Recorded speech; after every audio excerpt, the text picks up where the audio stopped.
Major Johns told Cheryl they solve a lot of cases through DNA, but they solve twice as many when people who actually know something say something. He urges anyone with information about any unsolved murder to call their hotline 937-333-7109 or Crime Stoppers 222-STOP.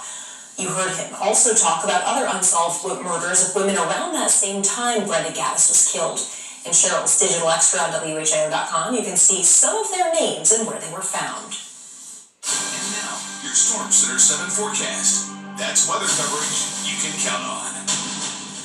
You know, we sit in the newsroom and our backs are to the windows, and we can always tell when it's raining really hard because some of our satellite TVs, the signal goes out, and at times tonight, Robert, that's exactly what happened to us. Yeah, it was raining pretty hard here in downtown Dayton for a little while, and we're still seeing some rain out there on the radar too, and it's a little rumbly in parts of the south. We even have a few severe thunderstorm warnings. Not a very wild severe weather day down there, but had a few severe thunderstorm warnings near Decatur, Alabama, another one near Meridian, Mississippi. And right now, it looks like across the whole country, there's a severe thunderstorm warning across the Florida parishes of Louisiana. So a little bit wet across much of the south, not to mention our area too. You can see some good rainfall still across the region. A couple of heavier pockets off toward the east. That's where the heaviest rain is at the moment. But we certainly had some heavy rain moving across the interstate in Dayton and then other parts to the west. And even though it's pushing off toward the east, we're not quite done with the rain yet. We still have tonight and tomorrow to get through. Some of the heaviest pockets now, just east of Xenia, you can see where this red is, and then a little bit farther up toward the north, getting into Clark County, you can see a couple little heavy pockets moving out of the viewing area. But it is still a bit wet, and it's going to remain a bit wet as we move into tomorrow. But the weekend, not so much. Rainfall so far the last 24 hours or so, several places have seen close to a ½ inch of rain. That's not too bad, but as we move into tomorrow with some waves of showers and a couple thunderstorms moving across the area, we will see a little bit of rainfall. Could lead to some isolated, localized flooding, a little bit of aerial flooding in a few areas. Not expecting any flash flooding or anything like that necessarily, but with the chance of thunderstorms too, maybe an isolated severe storm. We'll talk about that in a little bit. Cloud cover right now, you can see, looking at some actually clearing skies. You can see the black coming into the Dayton area.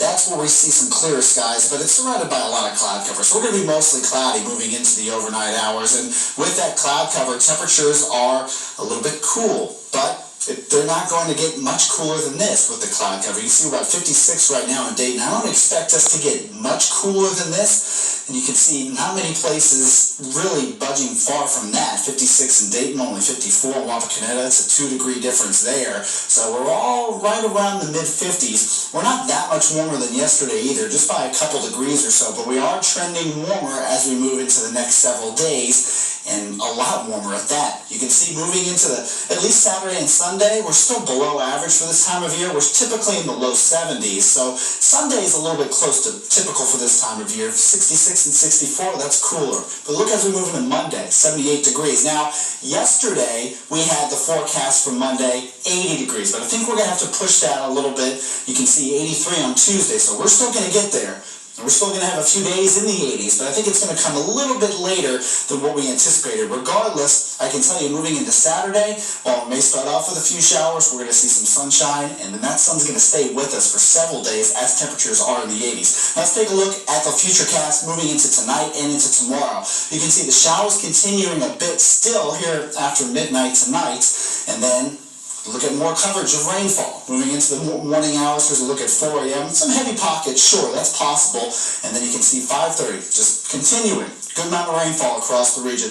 We will see some breaks at times, but just because you see this break here at 11 a.m. doesn't mean that we're not going to see another chance of rain across the region. Now, at about 2 o'clock or so, sometime in the afternoon, that's when we could see a better chance for a few thunderstorms. Now, it's possible one of these storms could produce a strong wind gust, might see an isolated severe thunderstorm warning, but overall, really looking at a pretty minimal chance for severe weather, but we do have that chance for perhaps a strong storm. Now, once we move into early Saturday morning, have a few early showers, but then lots of sunshine as we coast into next week. High temperatures return to the 80s for several days next week. All right, Robert, thank you. Doctors say they're seeing a jump in the number of people with norovirus. They said it's similar to COVID in terms of symptoms, how it spreads, and how long it takes to start seeing symptoms.